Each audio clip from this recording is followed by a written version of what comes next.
Hey, Quench crew, if you are really thinking about Mexican residency and you thought about it in 2025, but you didn't make it happen, this is the video for you because we're going to be talking about the top things to consider for Mexican residency and the changes that have been made going into 2026.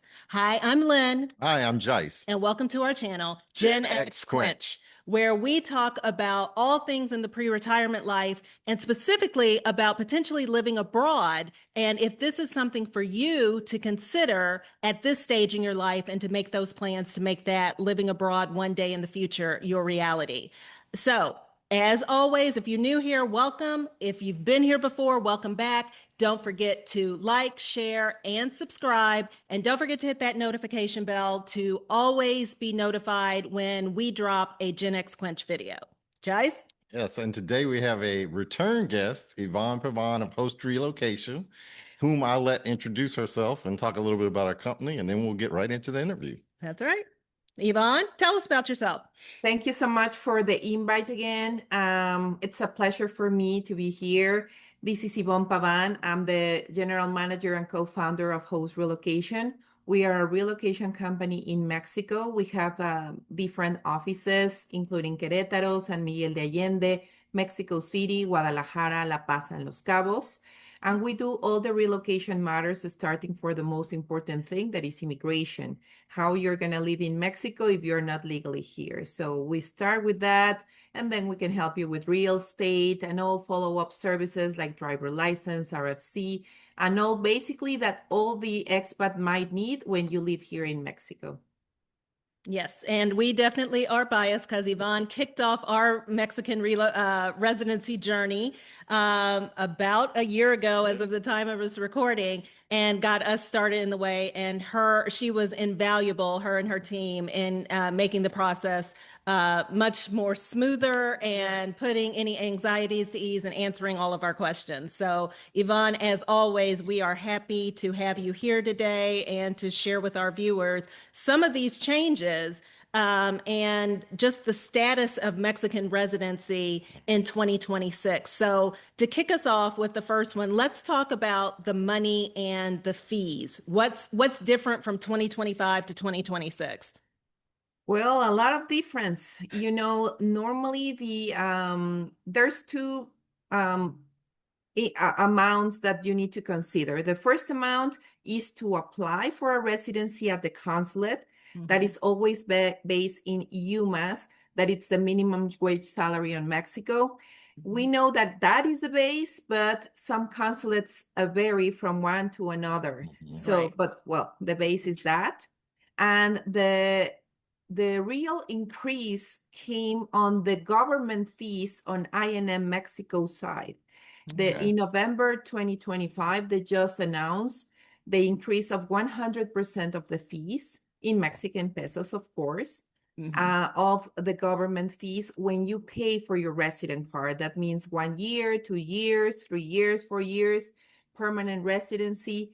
So there's going to be some discounts if you have certain condition. For example, if you come here as an expat for work from a company, sponsor for a company, they're going to give you the 50% discount. If you're doing a family link, they're going to also offer you the 50% discount. But the majority of the cases that is applying through economic solvency, they're going to need to pay the whole fee. You can pay with your Visa or MasterCard credit card. So it's still, compared, because I was doing some research to other countries, we are still cheaper than other countries, especially Europe. But, well, it's important for the viewers to know that they need to consider that increase starting January 1st. Well, and isn't this like compared for year over year? This is probably one of the largest increases as far as doubling that Mexico has done. I don't know how far back, but I know that the rates do change year to year, but to increase 100%, that hasn't happened in recent past, has it? That's right. I have been with Host Relocation for 13 years, and normally the increase is like 5 to 10% every year. This is like huge change on Mhm. Mexican legislation. So yes, it is a new Wow. thing going on. Right.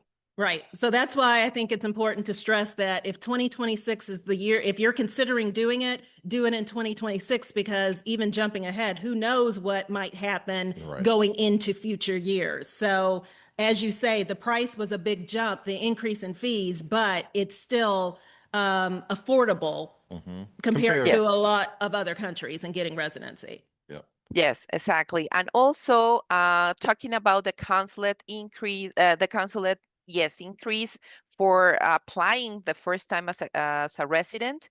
It's going to be like 5 to 10% increase.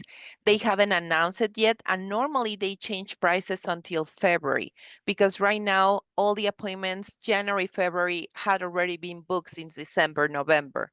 So Okay. normally they made the increase until February, March. But we don't expect much like the normal increase of every year, 5 to 10%. Right now, for the viewers to know, the average amount that is required for temporary residency is between 4,300 US dollars a month to 4,700 US dollars a month. If you're applying through investments or savings, it's 79,000 US dollars a month that's sitting there for the last year. And if Right. you're trying to apply for permanent residency, it's going to be like 7,000 US dollars a month, or investments or savings, about 120,000 US dollars a month. I've got a question on that, Yvonne. Have you seen changes around where that money has to be stored? I've kind of heard on some of the Facebook sites. Does it have to be in a bank account in terms of the investments or the savings, or can it still be retirement accounts? What have you heard on that topic? Right now, my clients have been applying for retirement accounts or bank Okay. accounts. Okay. Yes, both. All right. Very good. So let's go into the next question. How much lead time do you need to get an appointment these days? That's important. Again, talking about the two sides, the first part of the process, going to the consulates. Right now, it's at the end of the year, so everything is, it's Booked. more complicated and booked. But normally, it takes between 2 weeks to 4 weeks to get an appointment at the consulate to be able to apply the first time. And it's important to mention timings because people is confused about timings. In the consulate, once you get your Mexican visa, it's going to have an expiration date at the right side of your visa in the top, that it says 180 days from the day they issue the visa for you. So that means that you have 180 days to come to Mexico and do the second part of the process. So that's important. Once you stepped into Mexico, you have 30 days to complete the process. Now, you know that we have had online appointments since September 2024. So right now, you need to consider that you need to make an appointment in INM office at least 20 days before the day you want.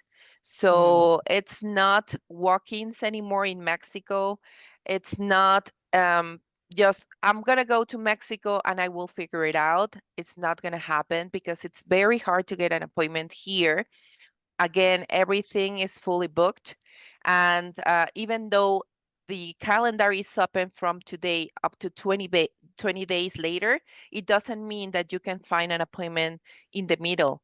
In some offices, yes, some others are more busy. For example, some offices that have appointments the whole year, San Miguel de Allende, Oaxaca, but some others are very busy, like Mexico City, Guadalajara, Querétaro. So you need to consider that when you plan to come to Mexico. Also, how long it's going to take to get the card, the resident card. So a lot of people is asking, how much time do I need to stay in Mexico? Also, it depends a lot on the office you are choosing. But in general, they give you the card the same days, especially the office that are fully booked. They try to be more efficient. Guadalajara, Querétaro, Mexico City, San Miguel, they give you the appointment, the resident card the same day. So you need to stay at least 5 business days in case something happens. But there are some offices that takes a lot of more time, like 1 week, 2 weeks, for example. So you need to consider that. I suggest to talk to a facilitator so you can plan with time and everything, Mm. and that you have your appointment before you even arrive to Mexico. Right. Because once you are in Mexico, it's going to be very hard to get an appointment in within 30 days. Right. And I think that's a good thing to note for viewers is that, and I think even for us, you need you need to have the appointment before you almost make the travel plans. And so that may mean that you can't just say, well, you know that you may want to go to Mexico in March, but you really need to have that appointment and then build your flight time and your travel, which also might mean extra fees or a higher price point in the travel to Mexico, because you may not be able to buy your ticket months in advance. You know, we've done that where it's like, let's get the appointment and then, okay, the appointment is in 3 weeks, so let's buy the plane ticket immediately. And yeah, maybe we could have gotten a cheaper flight if we knew about it months in advance, but that's not usually the case. It's better to have that appointment and then build your travel plans around that appointment, correct? Yes, but also you need to consider, for example, if I would book an appointment for you, it's impossible to cancel it. So once Mm, it's Oh, booked, you need to make the arrangements to be able to be on that day here, mm-hmm, mm-hmm. because the system is made to avoid that. So it's impossible to cancel appointments. When it's done, it's done. And Wow. we cannot rebook it until the day is passed. For example, if I oh, book for you an appointment on January 6th, I need to wait until January 7th to rebook your appointment. So you need to Wow. consider that. It is very important to find a flight, to book your accommodations according. Or I have worked in two ways with my clients. One is that, and they yes or yes need to be on that day, or they book your flight 3 weeks in advance. So Mm-hmm, once I secured their appointments, they said, I'm gonna book my flight. So mm-hmm. and, Wow. and once you're in Mexico, you can't leave. Like if something goes wrong, you can't leave or you have to start the process all over again. Is that correct? that's correct. You need to have your resident card in your hands Right. until so you will be able to leave. That's why I normally suggest my clients, even though the offices that I work with, it's 1 day or 2 business days, I will suggest to stay 5 business days. Right. It Mm-hmm. also gives you time to acclimate, to relax a little bit, to know the city, Right. and if the printer is not working or if the system is down or something, they give you flexibility of doing in a couple of days later. So yes, and also it is important, for example, in Querétaro happens that if there is a short staff, sometimes it's even more than 5 business days. So I always suggest to buy a flight insurance in case you Mm-hmm. need to Right. push out the date. Or Mm-hmm. some cases, there are some people that says, okay, I have my card in 1 day. I need to return earlier to the US for some reason. So Mm-hmm. it's important to book a flight insurance so you can be flexible on your dates that you're travel again. Yeah, that's a key note because I know that when we traveled, we planned it to stay for the whole week, but we also made sure that going into the next week, we didn't have anything critical that we needed to return home for in case something happened, and we did need to extend the stay or that type of thing. So just for viewers and Quench crew, if you're planning it, kind of pick a window of time where, if something does, your time in Mexico needs to be extended, you're not necessarily scrambling because I had to be back by Monday morning at 9 a.m. for this big meeting or something like that. So I guess flexibility is kind of the key Key. word in those travel plans. So the next thing on the list, as far as things, and we touched upon it, but I just want to reiterate, are those higher financial requirements. I think you said that those just went up, what, 5-10%? But if you can go over those numbers again for temporary and permanent, how much money you need to have either on an income basis or a savings basis, because those numbers did change from 2025. Yes, it's going to be between 4,300 US dollars a month to 4,700 US dollar, depending on the consulate you are choosing. And if it's a savings or investments account, it's 79,000 US dollars a month for the last year. If you're an employee, you need to present 6 months and your income in your bank account showing that the company is sending you the money every month. Mhm. If you're having a retirement or retirement or savings accounts, you need to show the whole year, and you need to have this money sitting down there, 79,000 US dollars a month for the last year. If it's a permanent residency, it's about 7,000 US dollars a month, or 120,000 US dollars a month for a year if you're talking about retirement accounts or savings accounts or even investments accounts. Mhm. Okay. Do you think that, and just from a recommendation standpoint, if there is somebody that is kind of close to those limits, should they go on and try? I mean, we've heard that, like you said, it varies by consulate. So is it probably even a little bit safer to make sure that your balances and your numbers are even higher than those thresholds, just to not have any issues at a consulate? Because we've heard through Facebook groups and stuff like that, that people, I had the amount, but I still got rejected because the consulate said it wasn't enough. Yes, exactly. Or Mhm. it wasn't enough, or they changed the criteria and their website was not updated. So you check the last update on the websites. Normally, the Mexican websites are not very good at updating things. Mhm. So when you go there, oh no, I'm sorry, we are already increased 500 US dollars a month. So yes, it's better to have a little bit more and even wait. For example, if you need to wait 6 months to have more savings, I will say Mhm. to do so, because you can kind of be frustrating on the process, and you can Right. be kicked out, and you waste a lot of money, or Mhm. flights or accommodations to go there. So it's better to be a little bit more. Mhm. Yeah, Okay. but the investments, the volatility these days, they can fluctuate quite a bit if it's not a cash account. So, Mhm. so yeah, definitely need to think about that. Yvonne, could we transition? What's the difference between temporary and permanent residency for our listeners if they're not as familiar with that? Yeah, the requirements. And the requirements for those? Mm-hmm.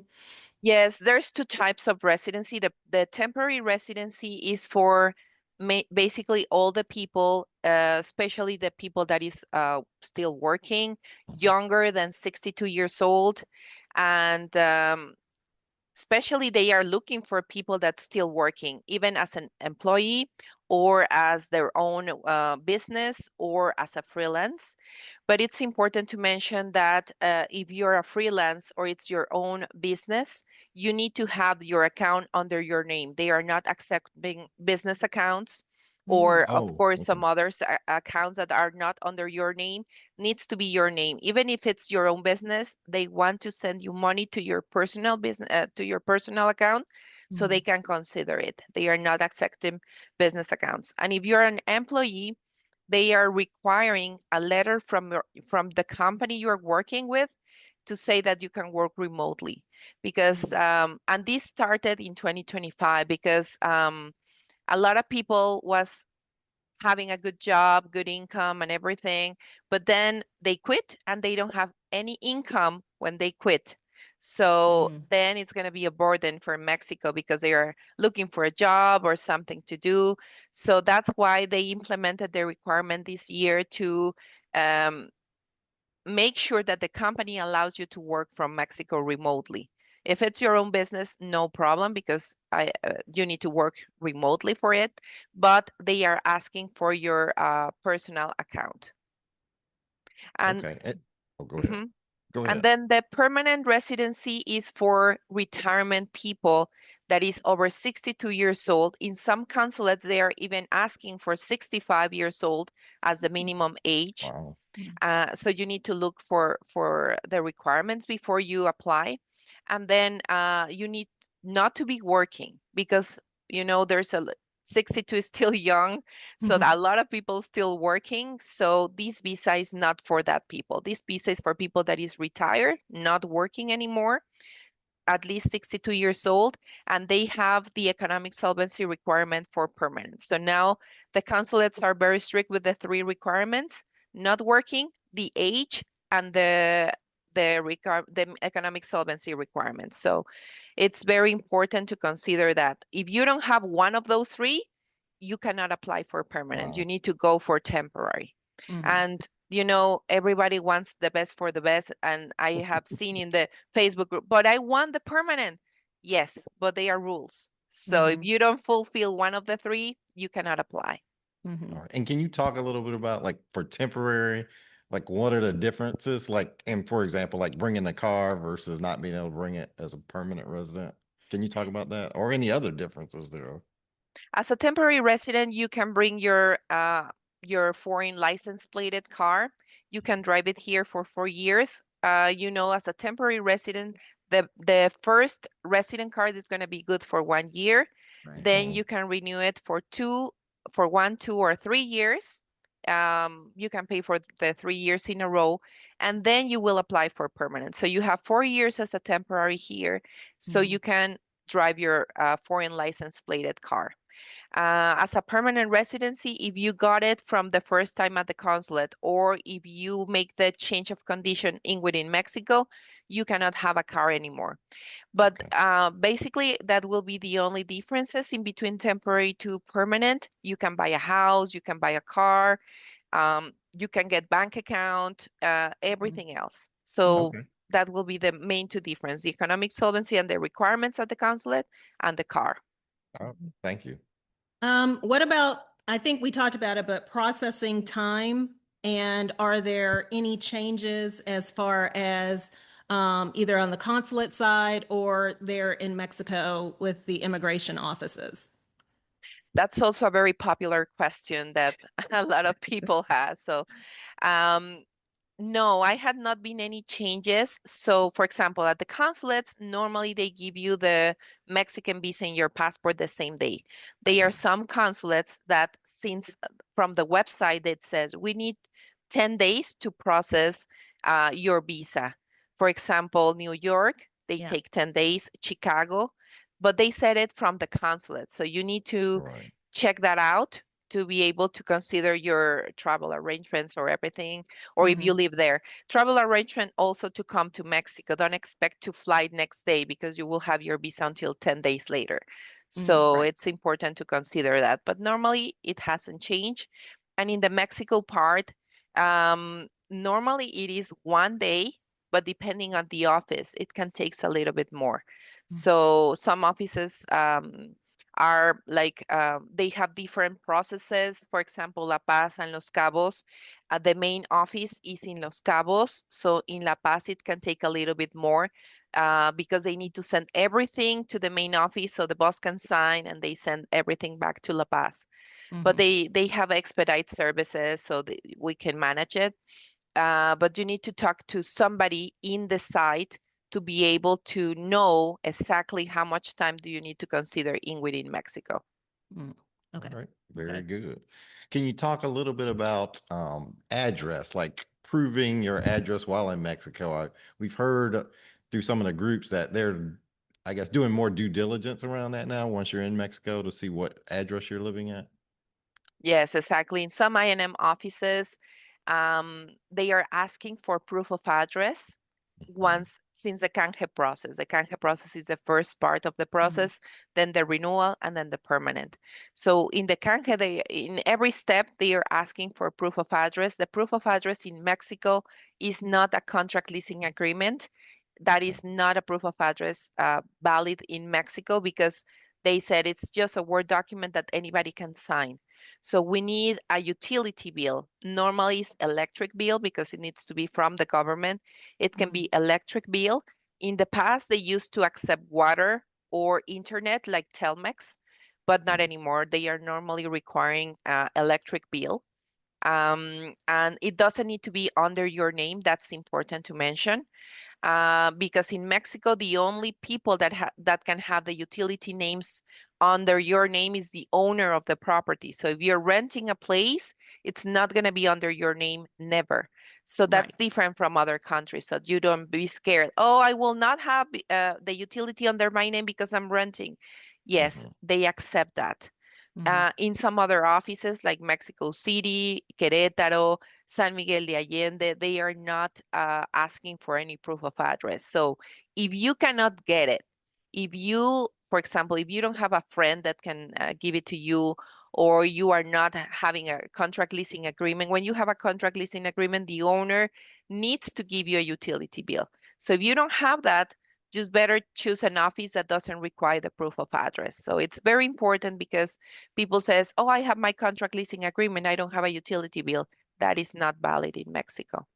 Hmm. Okay. Okay. So you do, so the proof of address is office dependent to a Yes. certain degree. It's not universal as far as you have to have it. It depends on the office. Yes. And also, for example, we have a situation in Guadalajara that says, oh, we're going to check your address. They just said so. We never see, like, firsthand that the INM officers go to your house and knock the door. We haven't seen that. They Mhm. say so, but we're not sure about that. So, And is that uh, for temporary and permanent? They're doing that, or just for temporary? Okay, both. yes, Okay. yes. Okay. And for companies, they always check the company, that's for sure. When you are applying for a company and says, I'm going to work in X company in Querétaro, yes, they go to the company to make sure that company exists. So, but in terms of, particulars, not all the time, even though they say so. Okay. Okay. And we touched about if you're going with temporary, and we probably have a lot of people that might be looking at temporary residency, what do you need to renew that residency card? Because like you said, at the beginning, you're going to get a 1-year residency card, and you've gone through the whole process at the consulate. So when that 1 year comes up, what is needed in Mexico to renew? What things do you need to do? Is it as intense as the beginning, or is it much more simplified? It is simplified because for renewing, you don't need to prove economic solvency. You don't need to bring your bank account statements anymore. Or, for example, if you change jobs, working remotely or something, you don't need to prove that anymore. You need to come here to Mexico and do the process face to face because they're going to give you a new card. So it's new fingerprints, new photos, and everything. So you Mhm. need to be in Mexico to do that.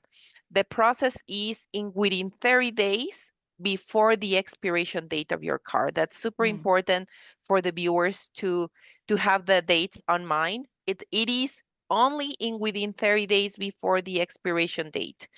I have clients that says, "Oh, but I'm gonna be there in March for the spring break, whatever." No, you cannot do it. The system is blocked out. So even though it's a few days earlier, the system will be grayed out for immigration. So you cannot go and say, I want my renewal. It needs to be, it's very strict, needs to be in within 30 days before. And remember also, a lot of clients made the mistake of reading the dates backwards. Mm. Remember in Mexico is date, month, Then month. and year. Right. So I have some people that says, oh, my car is only good for 6 months. No, it's backwards. You need to read date, month, and year. So it is important that every person is responsible for their own resident card. There's facilitators that give you follow-up, but there are some that they don't give you follow-up. So you are the responsible of your own resident card. So you Mhm. need to be very, I will say, focus on the timing, put it in your calendar or something, so you can remind that you need to be here in that time frame. But Mhm. no economic solvency required. In case of, for example, kids that they already got it through their parents, they don't need to present birth certificate again. But when you apply for permanent, yes, you need to present no economic solvency, but birth certificates or marriage certificates if you apply for family or through family. Mhm. Um, that also it's important to mention, I have people that says, I have already been 4 years as a temporary, how I'm going to apply as a permanent if I have living there in Mexico for the last year or so. Right now the law doesn't require to live here to keep you renewing or to keep you from getting the permanent residency. Right. Unfortunately, we don't have a magic crystal ball that says what's going to happen in 4 years or 3 years. But Right. right now, the law doesn't require you to live here to keep your resident status.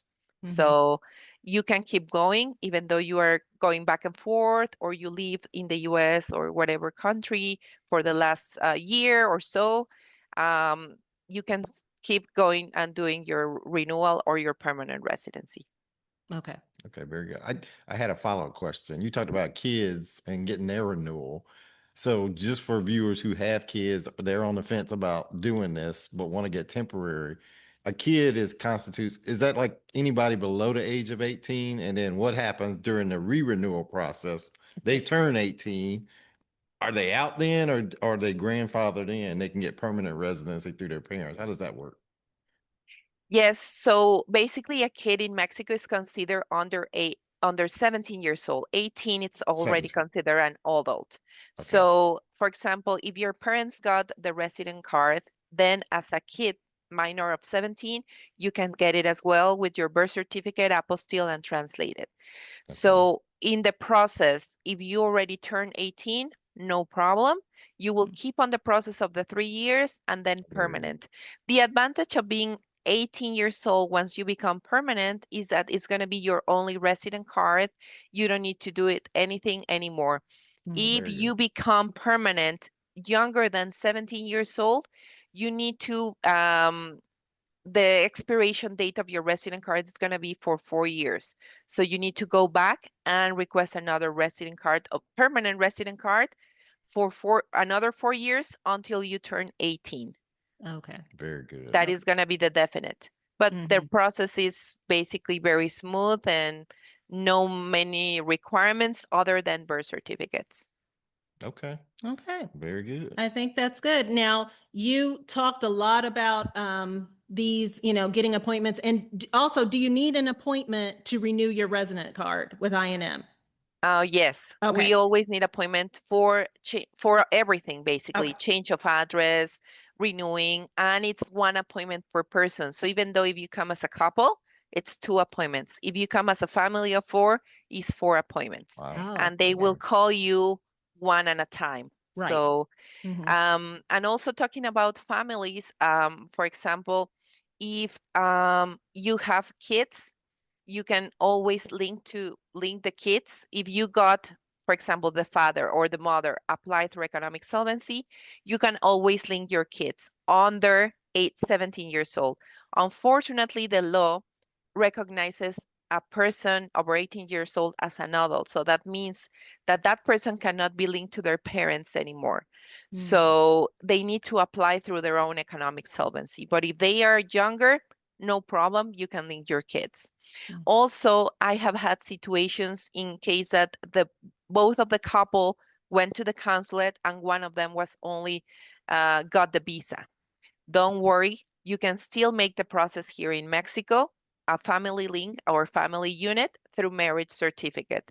So even though one of them they didn't get it, if you are married, you can get the residency through marriage. So we need to present the marriage certificate, apostille, and translate it to Spanish. What is the apostille? Is the legalization of the document outside the country of origin. Yeah. So it's not a certification, is not a stamp from the notary. It is called apostille. It says that title on the document, and you need to get it on the State Department where the document was issued. So that's very important because also it's get confused. A lot of people comes here with kids or the wife or the husband, and they need to have that document, the apostille, before applying in INM. Okay. And even people could also get their parents residency as well, like the elderly parents who may need care. Yeah, that's a good point. Yes. If Mhm. you, for example, you both got the resident card, either temporary or permanent, you can link your parents because you're gonna be always the children of those parents. So you need to present your birth certificate where it says your mom, who is your mom, who is your dad, Mhm. and you can Right. bring them with you. They're gonna get the resident card that you have. If you have the temporary for 1 year, they get that. If you have the 3 years, they get that. If you become permanent, they can be permanent from once. Very, Okay. So very good. That's good. Yeah, yes. I love family unity. That's one of the things I like about Mexico is the familial nature of the folks and the people there. They're just Right. so The friendly. consideration, right. The Yes. Yes, consideration of wanting to keep families together. Yeah. So that's a exactly. wonderful thing. So you mentioned a lot of different scenarios and, we started talking about your company, but why should people hire a facilitator? Some people might say, well, I know a little bit of Spanish and I can figure this out, but can you talk about why people should, the benefits of using a facilitator for the residency process in Mexico? Yes, you can also share your experience, but in my opinion, is the experience. So we are daily in immigration office. We know the updates. We know the ins and outs of everything, of all the process. So besides knowing in Spanish, it's knowing about handling the bureaucracy in Mexico. So Mhm. the experience that we have compared to your culture, that is going to be different. Mhm. The way we put things on the paperwork, every I will say every subject in the paperwork is important. And if you have a mistake, as we mentioned, you need to have an appointment within 20 days later. So if you made a single mistake, you're going to be turned out and they're going to tell you to make another appointment. So that's, you need to wait another 20 days at least to get another appointment. Right. You need to look for a facilitator with recommendations. So you can enter to Facebook groups with your friends, with people that already made the process, and says, who make the process in Merida because I want to go there, for example, Mhm. and just look for recommendations. Also, you can compare the fees.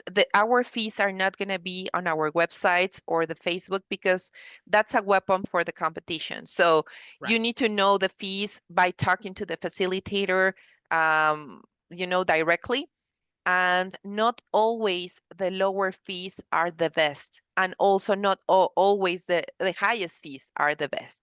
So Mhm. that's why I will say, look for recommendations. You have already the fees for certain facilitators, then look for recommendations for people that already work with, how many years they have as experience. Because as a Mexican citizen, I have seen people that says, oh, I do it for my wife, now I'm going to do it as a business. Mhm. And yes, their curve of learning experience is starting, and you're going to be one of their clients. So it depends on what you're looking for, how much money do you want to pay? Because also cheap sometimes it's not the best option.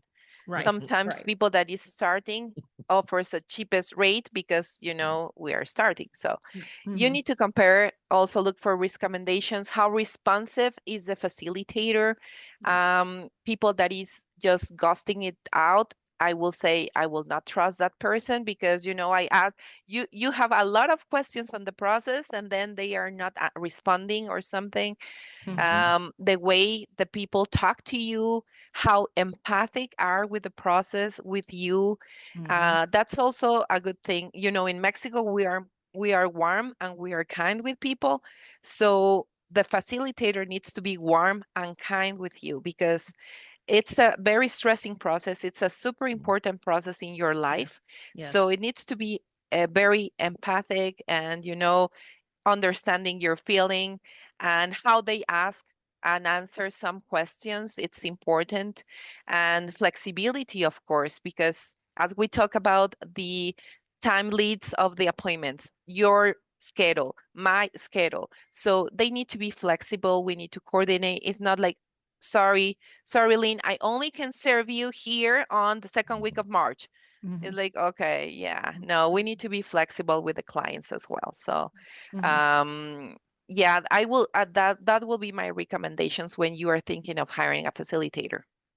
Yeah, those are good things to look for. And I would also add just what additional services that facilitator may offer. So I know when we went to Querétaro, not knowing the country, we hadn't been there. Your office even helped with transportation from the airport, pickup and that type of thing, recommendations on where to stay. So it really is, that was important for us that we use someone that really could be full service to allow for a smooth experience when we get there. So I think it's even beyond just the paperwork aspect of working with a team of people that can take care of all the issues and any of the questions that you may have and, point you in the right direction so that you feel safe and secure and confident going through the process.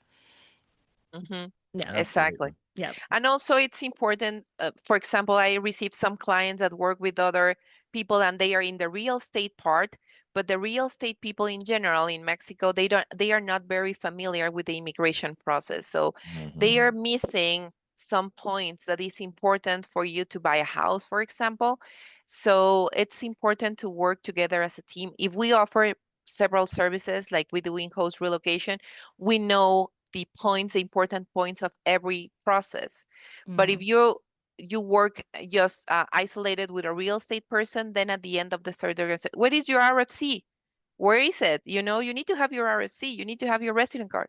Yeah, you didn't tell me from the beginning. Right. So Right, right. now already paid a down payment for my house and I don't have anything. Yeah. So Mhm. yes, so we Mhm. guide you through all the process because we know the hints and the important points of each one of the step that you need to leave here. So Right. And with that, we see that you have, Ivonne has her QR code right Yes. there. So definitely that's a contact information. But Ivonne, tell people how they can reach out to you. I'm sure that you would be available to, sit down over Zoom or a phone call to, answer any introductory questions that somebody may have. So what's the best way for people to reach out to you?